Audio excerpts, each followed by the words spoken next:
সোমবার আলিপুরদুয়ার জেলার বিভিন্ন উপভোক্তাদের সহায়তা প্রদান করা হলো জেলা প্রশাসনের পক্ষ থেকে। সম্প্রতি প্রাকৃতিক বিপর্যয়ে যারা ক্ষতিগ্রস্ত তাদের হাতে বীজ ও আর্থিক সাহায্যের চেক তুলে দেওয়া হয়।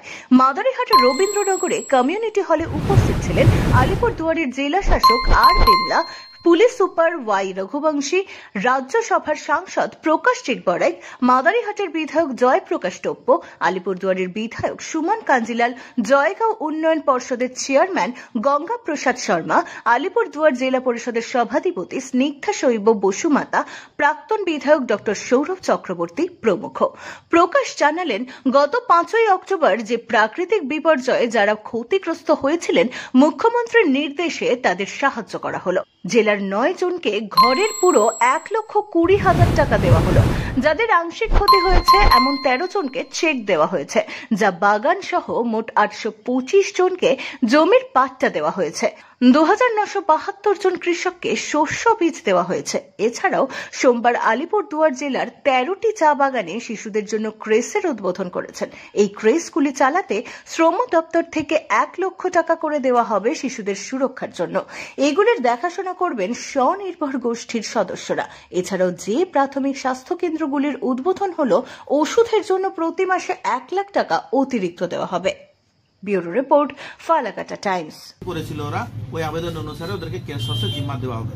প্রত্যেকটা ক্রেস হাউসকে চালানোর জন্য বাচ্চাদের নিউট্রিশনের জন্য 1 লাখ টাকা করে বরাদ্দ হবে এবং ওখানে সিকিউরিটিও রাখা হবে, যার টোটাল খরচাটা লেবার ডিপার্টমেন্টের মাধ্যমে মাননীয় মুখ্যমন্ত্রী এটা আমাদের চায় শ্রমিকদেরকে দেবেন। তার সহ আমাদের জেলাতে যে কনস্ট্রাকশন কমপ্লিট হয়ে গেল, ওই কনস্ট্রাকশন অনুসারে 6টা বাগানে প্রাথমিক চিকিৎসা কেন্দ্র, যেখানে 10টা বেডের হাসপাতালের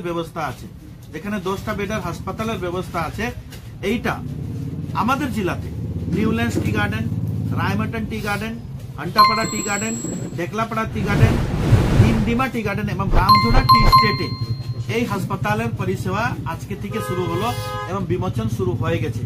তার জন্য 14 জনের রিক্রুটমেন্ট আছে, যেখানে ইনক্লুডিং এমবিবিএস ডক্টর সিস্টেম অনুসারে ওদের রিক্রুটমেন্ট আছে।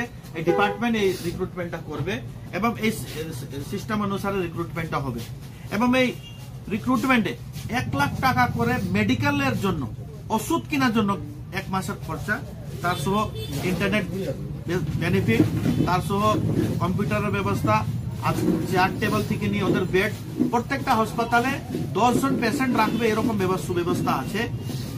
তার সহ সিস্টার, ট্রেনি সিস্টার, যারা এনএম দিদিমণি আছে, দিদিরা আছে, যারা ট্রেনিং করেছে, ওদের ইন্টারভিউর মাধ্যমে রিক্রুটমেন্টটা হবে। আজকে এই আমাদের জেলাতে 6টা হাসপাতাল এবং 6টা ক্রেস হাউস এটা শুরু হলো। আমরা যে ডিমান্ড বা যা আজকে মাননীয় মুখ্যমন্ত্রী উদ্যোগে উত্তর কান্নিয়া থেকে যে ভিডিও কনফারেন্স করে যেভাবে মাননীয় মুখ্যমন্ত্রী প্রত্যেকটা জেলাকে কেন্দ্রিত করে ডিএমএসপি থেকে নিয়ে জনপ্রতিনিধি, এমএলএ, এমপি সহ পঞ্চায়েত সমিতির সভাপতি এবং সাধারণ মানুষ যারা বেনিফিশিয়ারি ওদেরকে নিয়ে একটা ভিডিও কনফারেন্স করলেন এবং আলিপুরদুয়ার জেলা, জলপাইগুড়ি জেলা, দার্জিলিং জেলা সহ প্রত্যেকটা জেলা আমরা যারা জনপ্রতিনিধি আছি এবং যারা বেনিফিশিয়ারি ছিল ওদেরকে নিয়ে যে ভিডিও কনফারেন্স করলেন, আমি ধন্যবাদ জ্ঞাপন করি রাজ্যের মাননীয় মুখ্যমন্ত্রীকে। আজকে হলো নভেম্বর মাসের 10 তারিখ, অক্টোবর মাসের 5 তারিখ যেভাবে বাংলা এবং উত্তর বাঙ্গাল যেভাবে ফ্লাড দেখেছে, আলিপুরদুয়ার, জলপাইগুড়ি, দার্জিলিং অ্যাপ্রক্সিমেটলি 40 জনের উপরে জান চলে গেল। আমাদের নাগরাকাটা, বামনডাঙ্গা থেকে নিয়ে অনেক জায়গা যেখানে জল ঢুকেছে, আলিপুরদুয়ারে 27টা গ্রাম পঞ্চায়েতের মধ্যে জল ঢুকেছে, যেখানে ম্যাক্সিমাম ড্যামেজ আলিপুরদুয়ার 1 নম্বর ব্লকের শালকুমার 1, শালকুমার 2 সহ কুমারগ্রাম ব্লকের অ্যালার্ট ছিলাম, কেন আগে থেকে সতর্কতা ছিলাম 4 তারিখ থেকে, এবং একটাও কিন্তু ক্যাজুয়ালিটি আলিপুরদুয়ার জেলাতে হয়নি, কিন্তু মানুষের ক্ষতি হয়েছে। আমি ধন্যবাদ জ্ঞাপন করব মাননীয় মুখ্যমন্ত্রীকে। 1 মাসের ভিতরে, কয়েকদিনের ভিতরে দেখেন আজকে যত বেনিফিশিয়ারি ছিল ওদের কি কি বেনিফিট দেওয়া হবে, কি কি করলে ভালো হয়। ম্যাক্সিমাম যাদের ঘর ফুলি ড্যামেজ হয়ে গেছিল আমাদের জেলাতে অ্যাপ্রক্সিমেটলি 9 জনের নামে 1,20,000 করে এবং পার্টলি ড্যামেজ যেটা আছে 13 জনের নাম আসছিল, ওদের কিন্তু ঘরের টাকা আজকে দেওয়া হলো। তার সহ জমির পাট্টা আজকে ডিস্ট্রিবিউশন হলো। এগ্রিকালচার পাট্টা 210টা ডিস্ট্রিবিউট হয়েছে। হোমস্টে পাট্টা 215টা ডিস্ট্রিবিউট হয়েছে এবং টোটাল টি গার্ডেন পাট্টা যদি দেখি তাহলে 380টা পাট্টা ডিস্ট্রিবিউটেড হলো আজকের দিনে।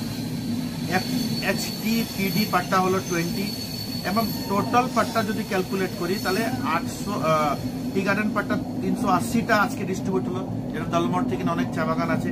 এবং টোটাল পাট্টা ডিস্ট্রিবিউশন হয়েছে আমাদের জেলাতে 825টা।